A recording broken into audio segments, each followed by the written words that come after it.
Hello students, welcome to ইয়ের teaching SG. তো আজকে ক্লাসে আমি তোমাদেরকে অভিকেন্দ্র ত্বরণ, অভিকেন্দ্র বল এই সমস্ত কিছু নিয়ে আলোচনা করবো। আর তার সাথে হচ্ছে ওই পিছলে পড়ার যে শর্ত আছে সেইগুলো নিয়ে, আর তার কিছু ম্যাথামেটিক্যাল প্রবলেম নিয়ে। চলো আজকে তাহলে অভিকেন্দ্র ত্বরণটা শুরু করা যাক। অভিকেন্দ্র ত্বরণ দেখো, ফার্স্ট পয়েন্ট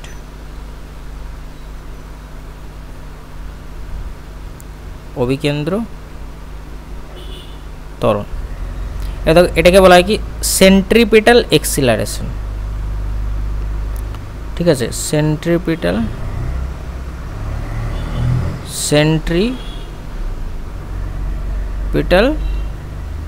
এক্সিলারেশন।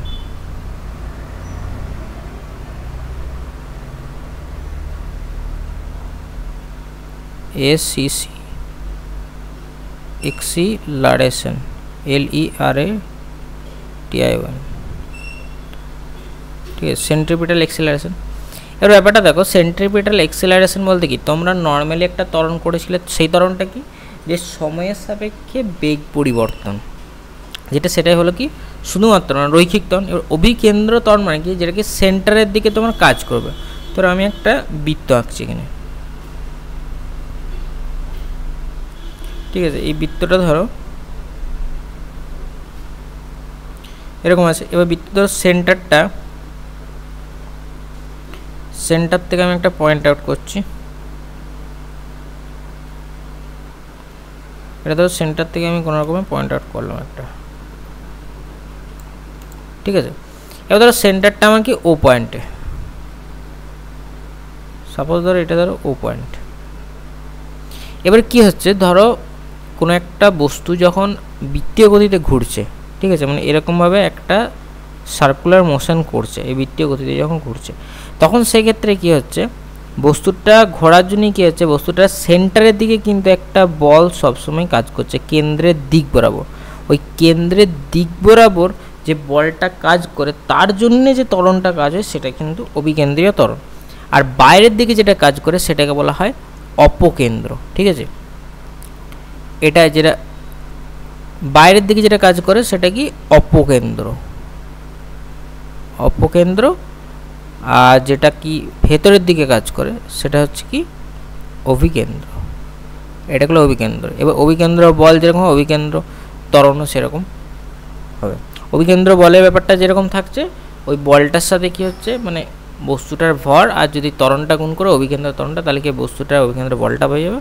সেরকম অপকেন্দ্র সেম জিনিস, যদি বস্তুটার ভর আর অপকেন্দ্র যদি ত্বরণটা হয়, অপকেন্দ্র ত্বরণ বলতে একই মানটা দুজনে, অভিকেন্দ্র অপকেন্দ্র মান একই হয়, একজন বাইরে দিকে কাজ করে, একজন ভেতরের দিকে কাজ করে। এটা মনে রাখবো, বাইরের দিকে কী কাজ করে সেটা হলো কি অপকেন্দ্র, আর যেটা ভেতরের দিকে কাজ করে সেটাও কি অভিকেন্দ্র। ঠিক আছে, তাহলে এটা কি লিখবে, বৃত্তপথে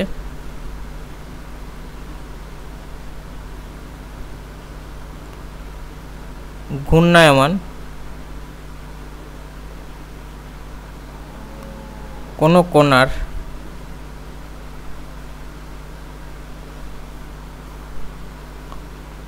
কৌণিক বেগ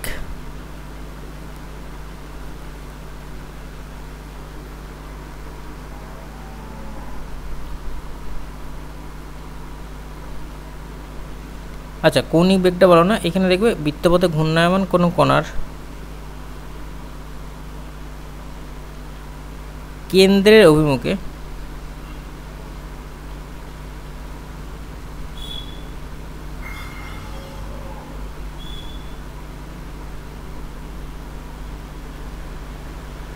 যে ত্বরণ থাকে তাকে অভিকেন্দ্র ত্বরণ বলে, বা এটা আরেকটা নাম হয় অভিকেন্দ্র ত্বরণ, বা এটা বলতে পারো অভিলম্ব ত্বরণও বলে।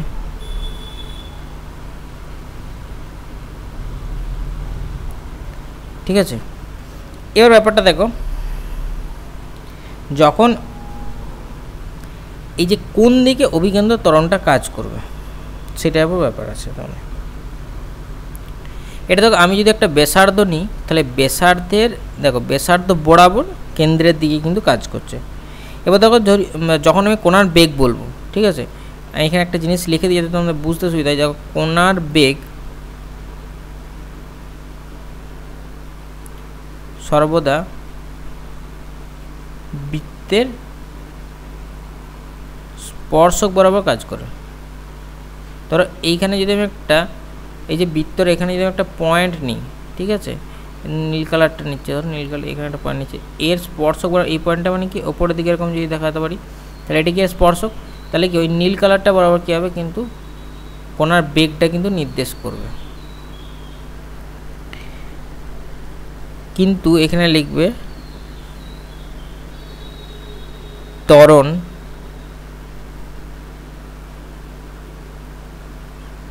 সর্বদা কেন্দ্রাভিমুখী, ঠিক আছে। তার মানে কি একটা দেখো যে স্পর্শক বল তার মানে কি বেগটা ত্বরণটা কিন্তু পরস্পরের সাথে কিন্তু লম্বভাবে থাকে, এটা লিখে নেবে, ঠিক আছে। আমি লিখে দিচ্ছি সমবৃত্তীয়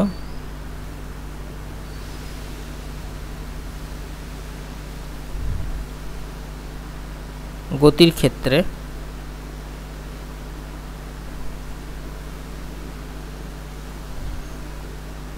বেগ ও ত্বরণ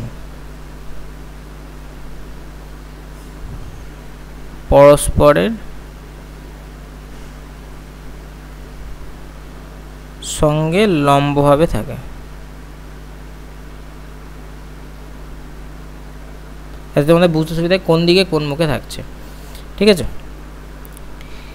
এবার কি ত্বরণটা কীরকম হবে, ধরো আগের ক্যালকুলেশনটা আমি তোমাদেরকে আগে দেখাবো, তারপরে তোমরা করতে পারবে। আগে কি পেয়েছিলে যে অ্যাকচুয়ালি কি বেগের পরিবর্তন, বেগের পরিবর্তন কি হচ্ছে, ধরো এটাকে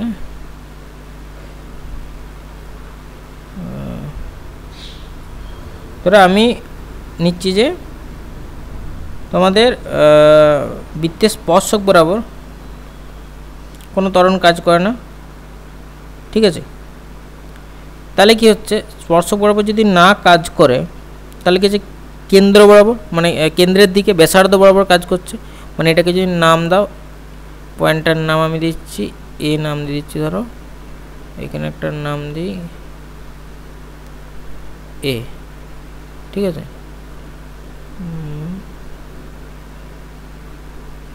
এ তাহলে এ ও বরাবর কিন্তু কাজ করছে, ঠিক আছে। এ ও বরাবর কি হচ্ছে কোণার বেগটা কিন্তু থাকছে না, তার মানে দেখো আমি বলতে পারি এখানে যে এ ও বরাবর কোণার প্রাথমিক বেগ কিন্তু শূন্য থাকছে, ঠিক আছে। আর অন্তিম বেগ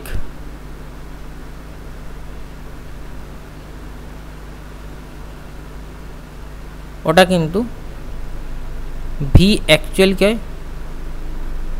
সাইন থিটা, ঠিক আছে। অন্তিম বেগ বরাবর এটাকে যদি সাইন থিটার মানটা যদি খুব ছোট হয় তাহলে কি হয়, যদি সাইন থিটার মানটা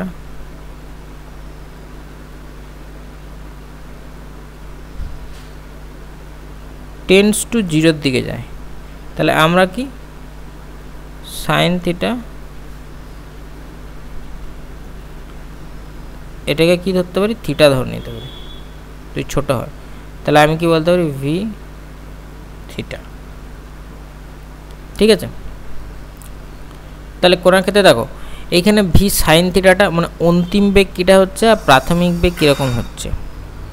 ধরো ভিটা যেদিকে থাকছে ভি এর দুটো উপাংশ হয়ে যাচ্ছে, মানে লম্ব দিকে একটা উপাংশ আর একটা হচ্ছে অনুভূমিক দিক বরাবর উপাংশ।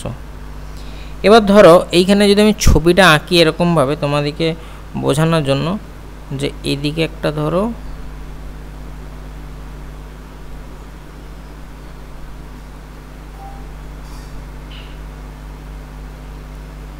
ঠিক আছে, নিচের দিকে একটা ডিরেকশন এমনি দেখালাম, ধরো এই দিক বরাবর তোমাদের দেখো ভিটা কি হচ্ছে, এই বিন্দুতে ধরো একটা স্পর্শক বরাবর কাজ করছে, ঠিক আছে। এবার ধরো আমি এইখানে আরেকটা বিন্দু নিচ্ছি, এটা ধরো এই বিন্দুটা, আমি আরেকটা ছবি আঁকি তোমাদের যাতে বুঝতে সুবিধা হয়, আগে ছবিটা ছাড়া।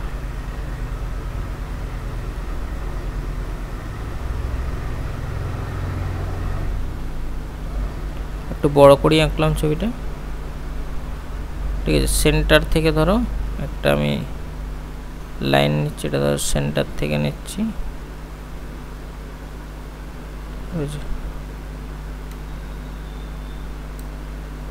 এটা সেন্টারে করলাম। এবার সেন্টার থেকে ধরো আর একটা নিচ্ছি যেটা অবধি পৌঁছাইছে, দুটো ধরনের করছি, দু ধরনের কন্ডিশন করছি এটা।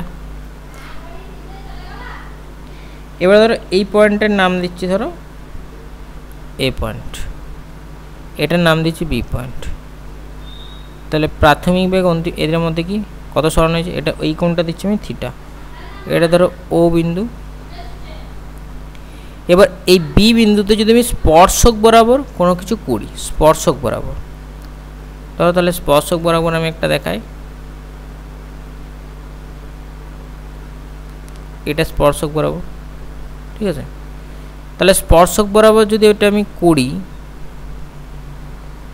তাহলে ধরো এটা যদি আমার ভি হয়, তাহলে এর অভিলম্ব দিকে একটা উপাংশ থাকবে, ঠিক আছে। এর ওপরের দিকে একটা করি,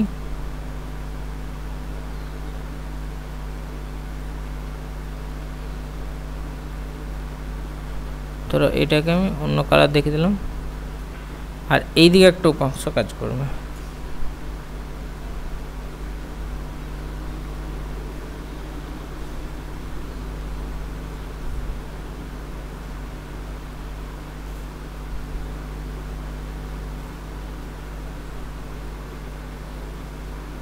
এদিকে একটা কাজ করবে। আচ্ছা, এই কোণটা যদি থিটা হয় তাহলে কিন্তু একান্তর কোণের জন্য কী হবে, এটা কিন্তু থিটা হয়ে যাবে। তাহলে এই কোণটা আবার থিটা হলে এই কোণটা থিটা হয়ে যাবে, তাহলে এই দিকটা কী হবে, ভি কস থিটা, আর এই দিকটা কী হবে, ভি সাইন থিটা।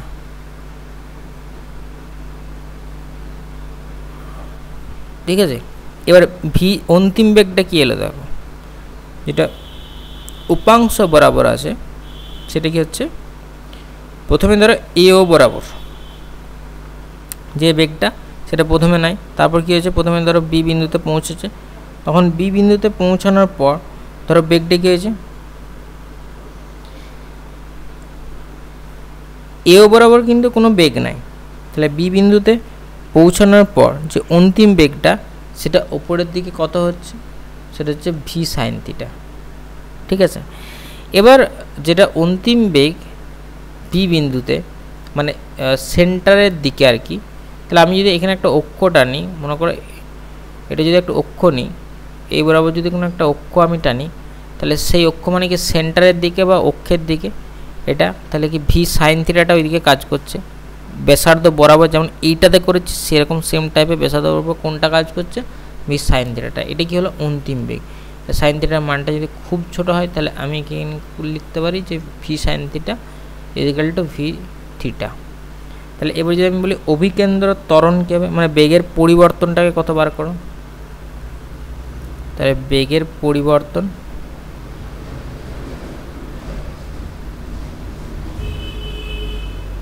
সমান কি ভি থিটা মাইনাস 0, এটা হচ্ছে বেগের পরিবর্তন। এবার যদি বলে বাই সময়, তাহলে বেগের ত্বরণ সমান কি, তাহলে বেগের পরিবর্তন V theta minus 0 by T, মানে হচ্ছে ভি থিটা বাই টি, ঠিক আছে। এবার থিটা বাই টি যেটা, এটাকে তোমরা বলতে পারো ওমেগা, ভি ওমেগা। ওমেগা সমান কি, আচ্ছা ভি সমান কি আবার ওমেগা আর আমি বসিয়ে দিতে পারি, আর ইন্টু ওমেগা, তাহলে এটা বসাতে পারি ওমেগা স্কোয়ার আর। এটা কি এ মানে অভিকোণ দিয়ে ত্বরণ, আমি যদি অভিকেন্দ্র ত্বরণ বলি, ঠিক আছে, এটাকে এসি দিয়ে যদি প্রকাশ করি তাহলে এসি সমান কি হলো এইটা। অথবা তোমরা এখানে মানটা বসিয়ে আর একটা করতে পারো, যে ভি সমান কি আমার ওমেগা আর, তাহলে ওমেগা সমান কি আমার ভি বাই আর।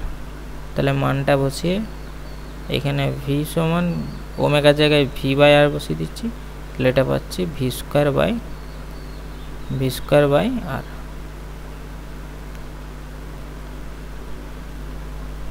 ঠিক আছে, এবারে যেটা তাহলে দুটো পেলে, এসি সমান একটা পেলে ওমেগা স্কোয়ার আর একটা হচ্ছে এসি সমান আর একটা এখানে ভি স্কোয়ার বাই। এবার যদি বলে অভিকেন্দ্র বল, একই টাইপের জিনিস, শুধুমাত্র এর সাথে এমটা গুণ হয়ে যাবে। করে নাও এটা,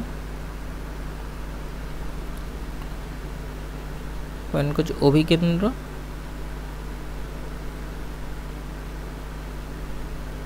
বল, এটা কি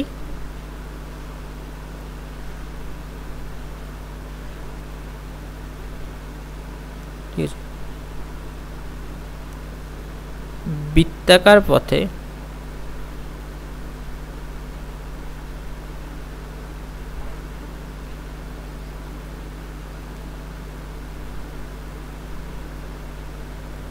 ঘূর্ণায়মান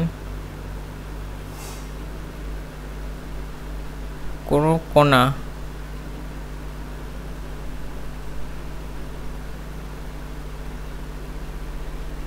বেগের সাথে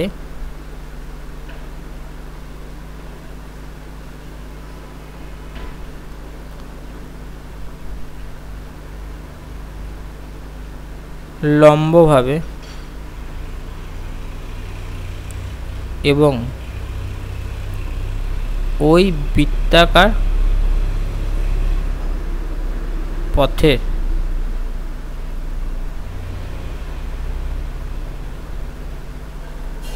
কেন্দ্রাভিমুখী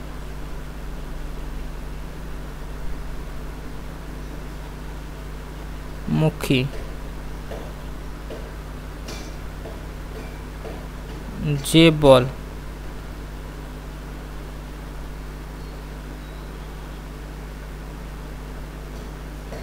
ক্রিয়া করে তাকে অভিকেন্দ্র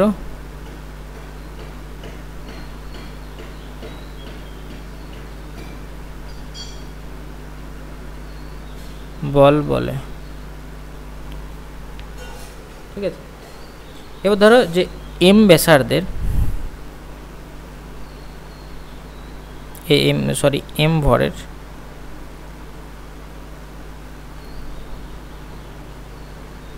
কোনো কণা আর ব্যাসার্ধের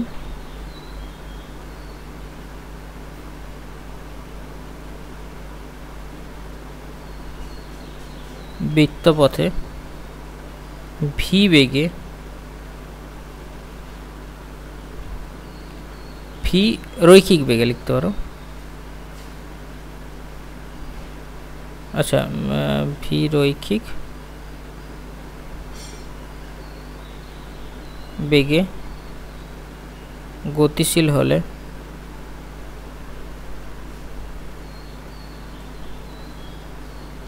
অভিকেন্দ্র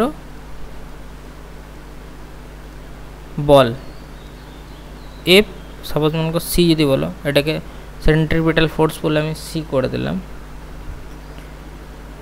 তাহলে এটা সমান কী হবে ভর ইন্টু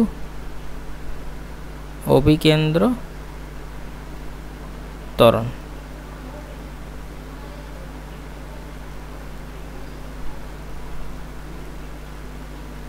তাহলে এম ইন্টু দেখো এখানে হচ্ছে ভি স্কোয়ার বাই আর, তাহলে এফ সি সমান কী পেলে M v square by r. আর যদি কৌণিক ওমেগা কৌণিক গতিতে চলে তাহলে সেক্ষেত্রে কী হবে এফ সি সমান এম ওমেগা স্কোয়ার আর। এবারে প্রবলেম অনুযায়ী তোমরা এই সমীকরণগুলোকে কাজে লাগাবে। এই ইকুয়েশন যেগুলো বেরোচ্ছে সেগুলো শুধুমাত্র প্রবলেমটা অনুযায়ী তোমরা কাজে লাগাবে, কোন প্রবলেমটা কোনখানে কোন ক্ষেত্রে লাগছে। এবারে ধরো এই ক্ষেত্রে যদি আমি বলি, এই ক্ষেত্রে তোমাদেরকে সুতোয় বেঁধে যদি একটা আচ্ছা এটা আমি তোমাদেরকে করে দিই কেসটা, এটা অঙ্ক করার সময় কাজে লাগবে। ধরো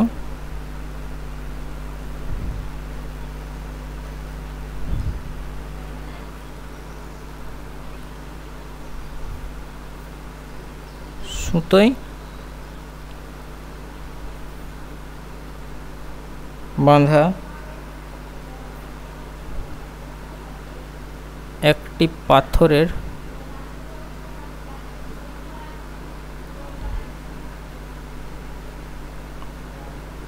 টুকরোর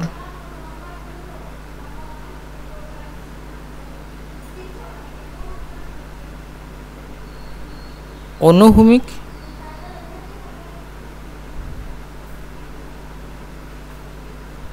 বৃত্তীয় পথে গতি।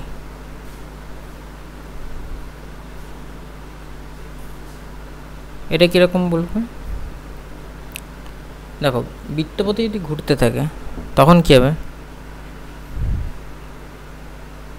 একটা ধরো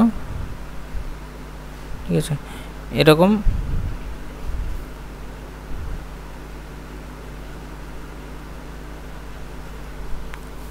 একটা বৃত্তপথে ধরো একটা ঢেলা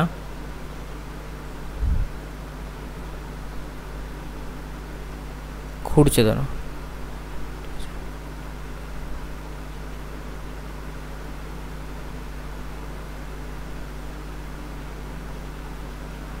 এটা ধরো সেন্টারে লাল কালার একটা সুতো আছে, এখানে কোনো জায়গায় একটা কিছু বেঁধে ধরো ঘুরানো হচ্ছে, ঠিক আছে এই পথে ঘুরানো হচ্ছে। ধরো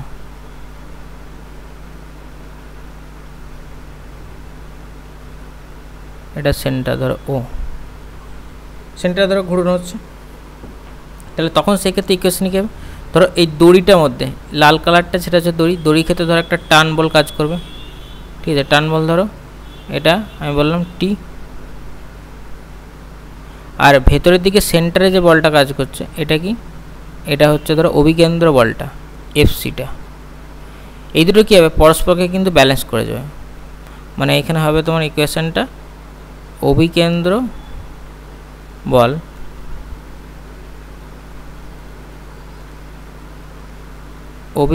বল সমান কী হয়ে যাবে, টান বল,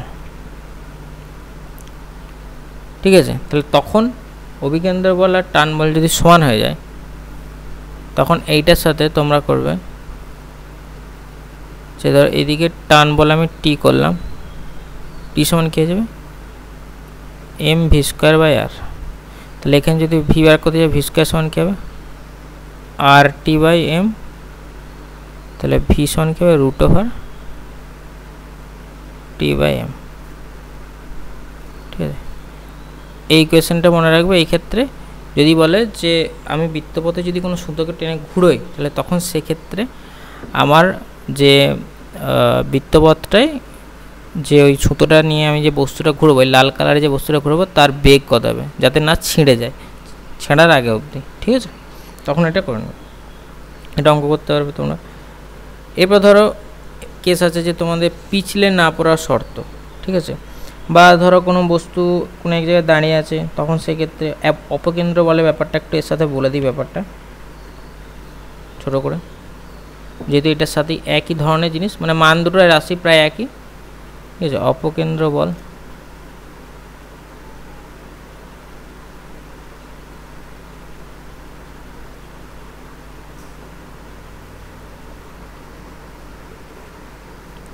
ঠিক আছে।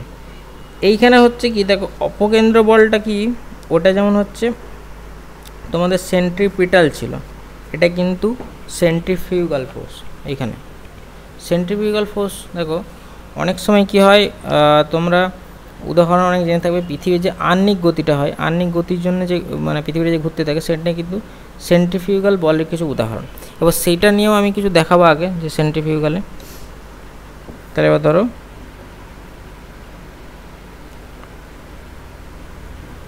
অপকেন্দ্র বলের ব্যাপারটা বলে দিই।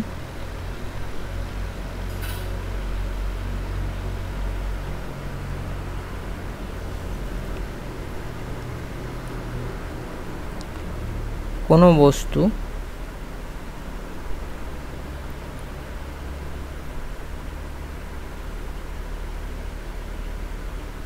কোনো কৌণিক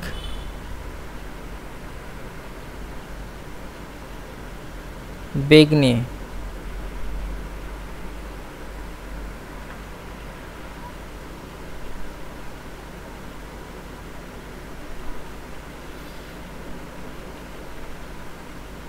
ঘুরতে থাকলে, ঠিক আছে, তখন কোনো পর্যবেক্ষকে মানে বাইরে যে থাকে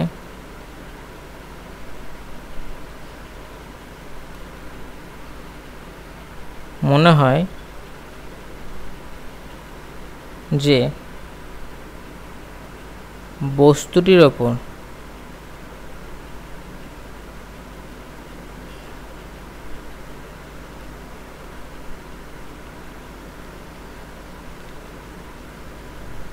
কেন্দ্রাভিমুখী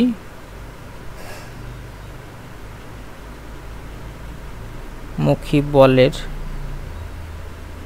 সমান ও বিপরীতমুখী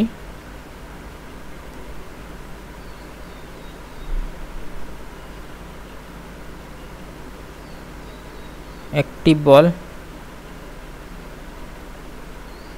ক্রিয়া করে, ঠিক আছে, একে অপকেন্দ্র বল বলে।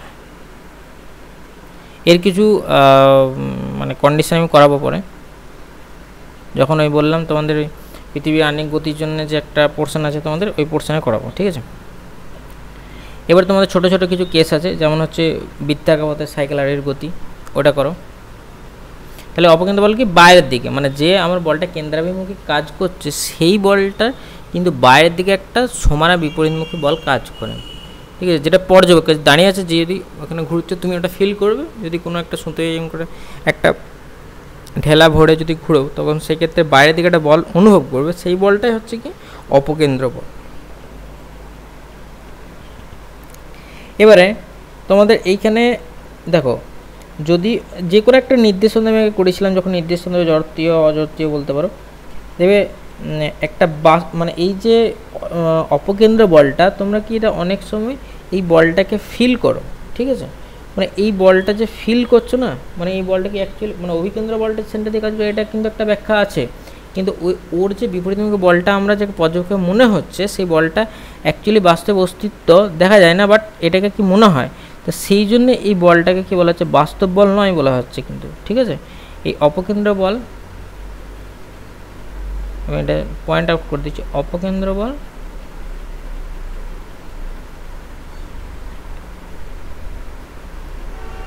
কোনো বাস্তব বল নয়,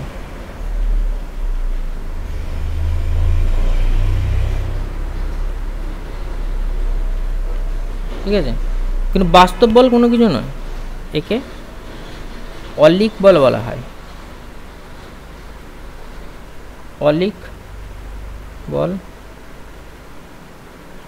বলা হয়, ঠিক আছে। অলিক বল বলতে মানে একটা ভুতুরে টাইপের বল, কেমনি একটা আশ্চর্যজনক আর কি হঠাৎ করে উদ্ভব করে সেরকম একটা বল, এই জন্য এটাকে বলা হয় অলিক বল। আচ্ছা, এরপর পয়েন্ট করো তোমাদের অনুভূমিক বৃত্তাকার পথে সাইকেলের গতি।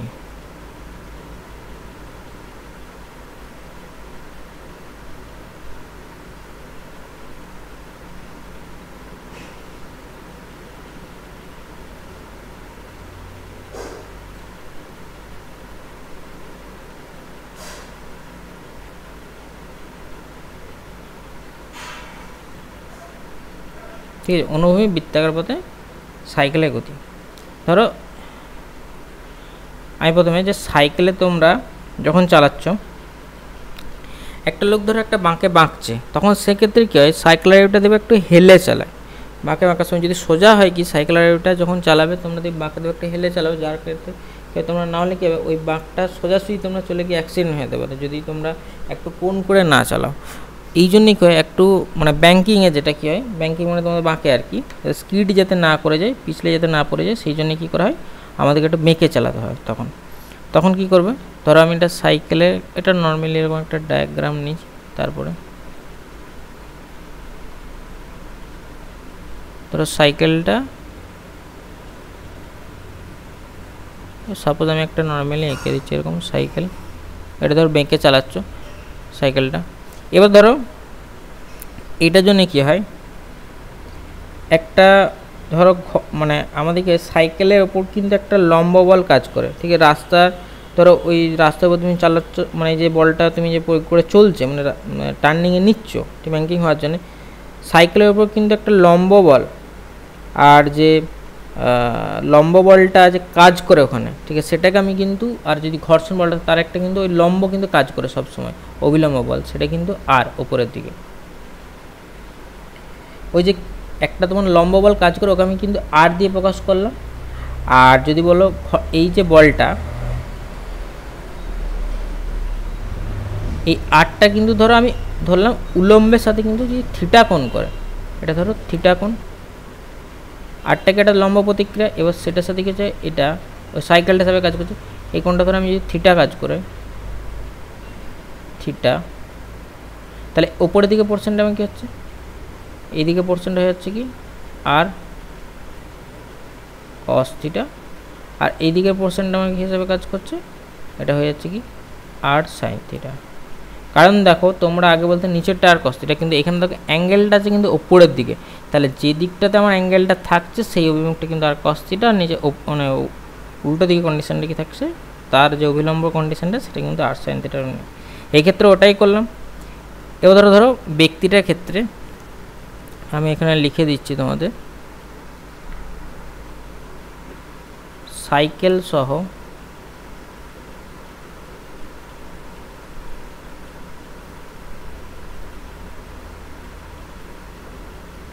আরোহীর ওজন,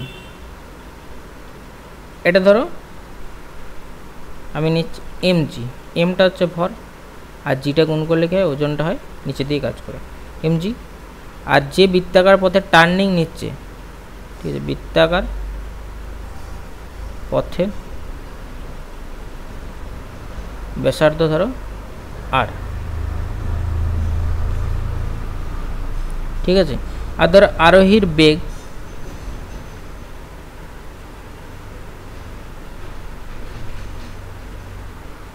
এটা কি আমি ভি নিলাম।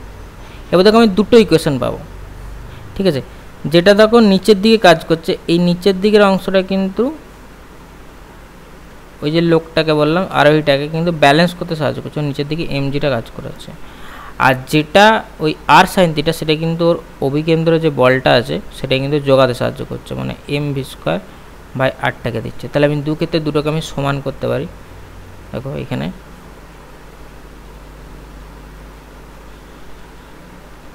তাহলে আর ফার্স্ট ইকুয়েশন এখানে লিখে দিচ্ছি, আর সাইন থিটা সমান কী পেলাম, m v square by r, আর আর কস থিটা এটিকে পেলাম এমজি। তাহলে দেখো 1 নম্বর ইকুয়েশন বলো, 2 নম্বর ইকুয়েশন বলো, দুটো ইকুয়েশনকে যদি আমি রেশিও করি, তাহলে আর sine theta by r cos theta সমান কি m v square by r নিচে কি এমজি। তাহলে এটি গেল v square by r g, tan theta সমান এটা। তাহলে থিটা সমান কী হবে, tan inverse v square by g. মানে তোমাকে যদি এখানে বার করতে বলে যে সাইকেল আর এইটাকে কত কোণে হেলাতে হবে উলম্বের সাথে, তখন তোমরা কিন্তু এখান থেকে ক্যালকুলেট করে নিতে পারবে যেটা থিটা কোণে কিন্তু হেলাতে হবে। এবার ধরো যদি সাইকেল আর এটা পিছলে না পড়ে যায়, তখন সেক্ষেত্রে কী হবে, সাইকেল আরোহীর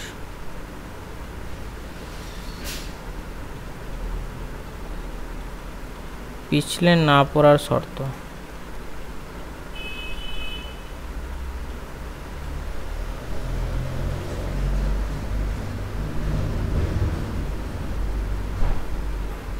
তখন কি করবে, তখন যে এম ভি স্কোয়ার এটাকে করলে এম ভি স্কোয়ার বাই আর, যেটা এটা কী হবে সাইকেল আরোহীর জন্য, ধরো যদি পিছলে যদি না পড়ে যায় তাহলে ওকে যে সেন্টারাইজড যে বলটা কাজ করছে, এই সেন্ট্রিপিটাল ফোর্স যেটা সেন্টারের দিকে কাজ করছে, এটা কিন্তু অ্যাকচুয়ালটা তখন এই মুহূর্তে কিন্তু এই যে ঘর্ষণের সাথে সমান হতে হবে।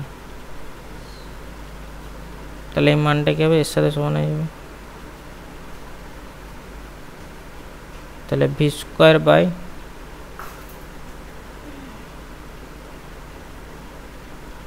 আর সমান এম জি, আচ্ছা মিউ জি। তাহলে ভি স্কোয়ার সমান কী হয়ে যাচ্ছে, মিউ আর জি। তাহলে ভি সমান কী হবে, রুট ওভার মিউ আর জি। এই মানটা কিন্তু এখানে হয়ে যাবে।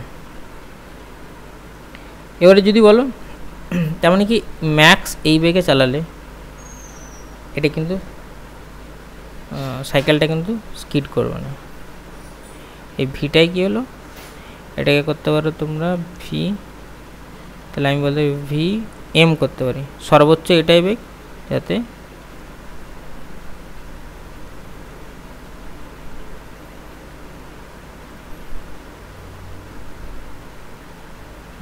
এটি হলো সর্বোচ্চ বেগ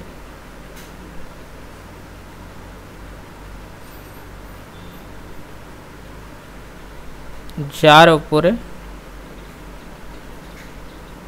সাইকেল চালালে সাইকেলটি, এটি হচ্ছে ম্যাক্স বেগ, এর থেকে উপরে যাওয়া চলবে না, এর থেকে উপরে গেলে স্লিপ কেটে যাবে, পিছলে যাবে। এবার যদি বলো যে আমি এটার সাথে যদি ধরো আগের ইকুয়েশনটা থেকে আমি এক করি, তাহলে আমরা ট্যান থিটা সমান কি পেয়েছিলাম, ধরো ট্যান থিটা সমান পেয়েছিলাম ভি স্কোয়ার বাই আর জি। এবার এইখানে যদি বলি ভি স্কোয়ারের জায়গায় এরকম যদি মানটা বসিয়ে দিই, এটা ভি এম যদি বলে দিই এবার, তখন কী হবে, mu R G by r জি, তার মানে কী হচ্ছে মিউ। এবারে এটাকে আমি ট্যান থিটা এম যদি বলে দিই, তাহলে ট্যান থিটা এম সমান কি হলো মিউ, আর এখানে থিটা এমই হলো থিটা এমই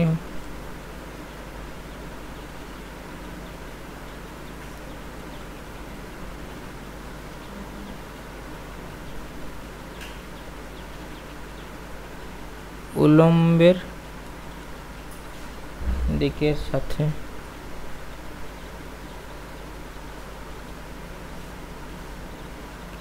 নতিকোণের সর্বোচ্চ মান বলে, এটাকে সর্বোচ্চ মান। ঠিক আছে, এইখানে এটা তোমরা এটা বস করে রাখতে পারো এই ইকুয়েশনটাকে। এবার যদি এখন যদি কোশ্চেন তোমাদের দেয়া থাকে, তো একটা কোশ্চেন তোমাদেরকে করে না করলে তোমরা বুঝতে পারবে যে এখানে কেসটি কি হচ্ছে। ধরো এরকম যদি একই কোশ্চেন আসে যে বৃত্তাকার পথের ট্রেনের বা গাড়ির গতি, তখনও কিন্তু একই কন্ডিশন হবে, বা পিছলে না পড়া সত্ত্বেও ওই যেমন সাইকেলে আরোহীর গতির ক্ষেত্রে যে ইকুয়েশনটা করেছিল সেরকম একই টাইপের।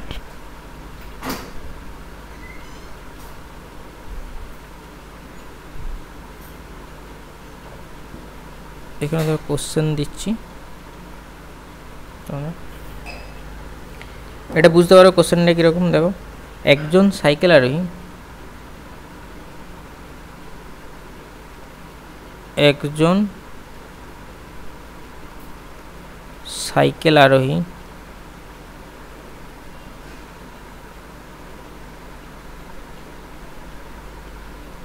ঘন্টায়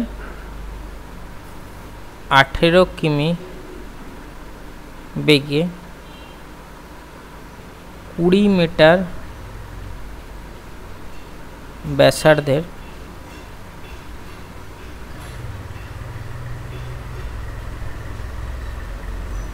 বৃত্তাকার পথে চলছে। ঠিক আছে,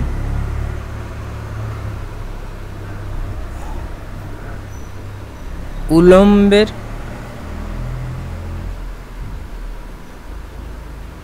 দিক থেকে এর নতির পরিমাণ কত? তাহলে তখন কি করবে, ইকুয়েশন তো জানো। তাহলে প্রথমে কাজ হচ্ছে কি 18 কিমি পার আওয়ারকে মিটার পার সেকেন্ডে করে 5/18 দিয়ে আমি গুণ করে দিচ্ছি, তাহলে 5, এটা মিটার পার সেকেন্ড হয়ে গেল। ঠিক আছে, এবার দেখো ট্যান থিটার মান, তার মানে কি এখানে ভি এর মান কত বেরোলো 5 স্কোয়ার বাই আর এর মান কত 20 ইন্টু জি এর মান তোমরা 9.8 ধরে নিতে পারো। এখানে যদি না বলে দেওয়া থাকে তাহলে তোমরা কিন্তু 9.8 ধরবে, আর যদি বলে দেওয়া থাকে যে 10 ধরো জি এর জায়গায়, তাহলে কিন্তু তোমরা 10 ধরবে, না হলে কিন্তু ধরবে না। ধরো এটার মান আসছে অ্যাপ্রক্স 0.1276, তাহলে থিটা সমান হচ্ছে ট্যান ইনভার্স 0.1276 হচ্ছে 7.27 এত ডিগ্রি। ঠিক আছে, এবার ধরো ছোট কোশ্চেনের আরেকটা দিচ্ছি আমি এরকম টাইপের।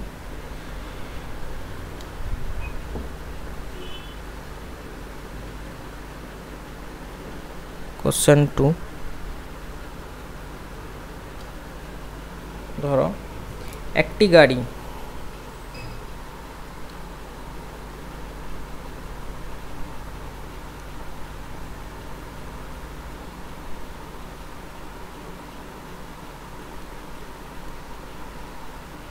দশ মিটার পার সেকেন্ড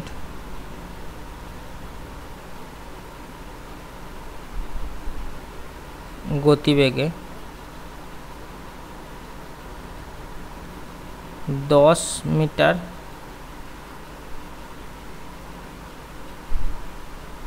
ব্যাসার্ধের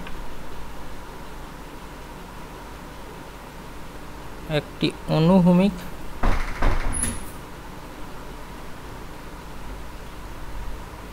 বৃত্তাকার পথে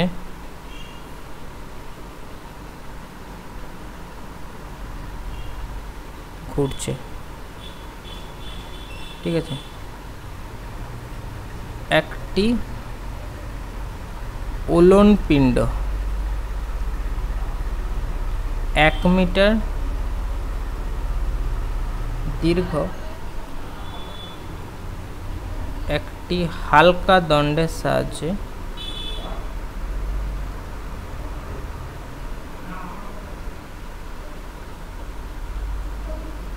গাড়ির ছাদ থেকে ঝোলানো আছে।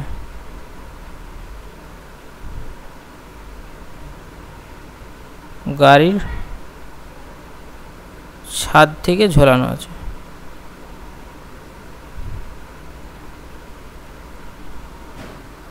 ঠিক আছে, দণ্ডটির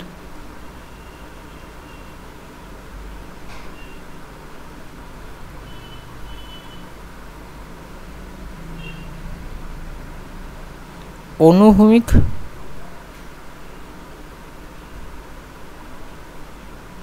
পথের সাথে কত কোণ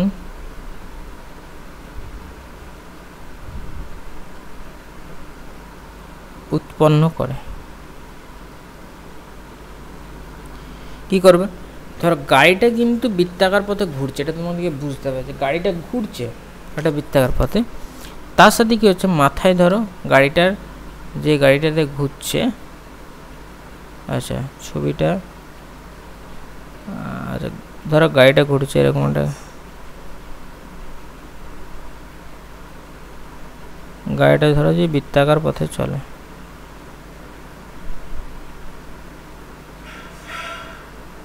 গাড়িটা ধরো ঘুরছে।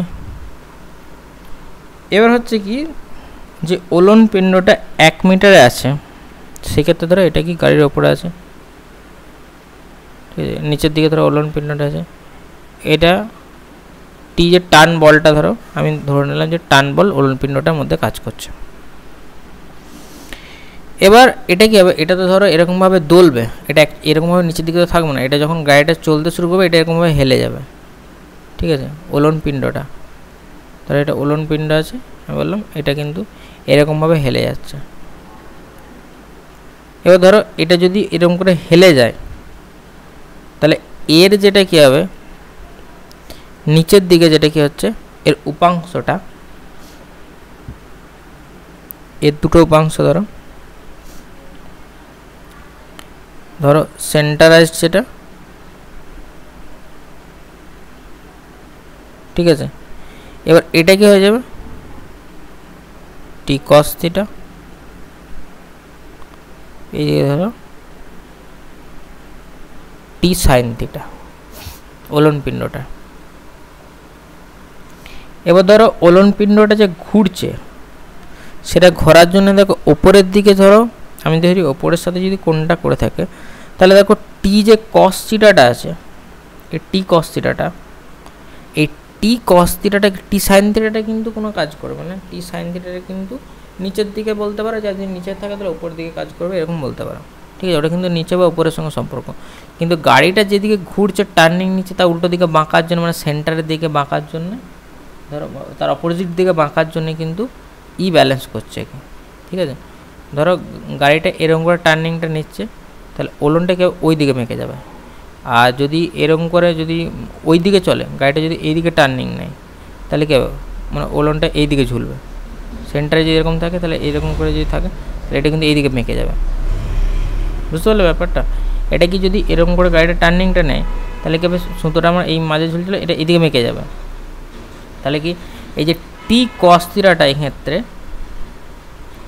এটা কী দেবে, এম ভি স্কোয়ার বাই আর এর সাথে কিন্তু সমান হয়ে যাবে।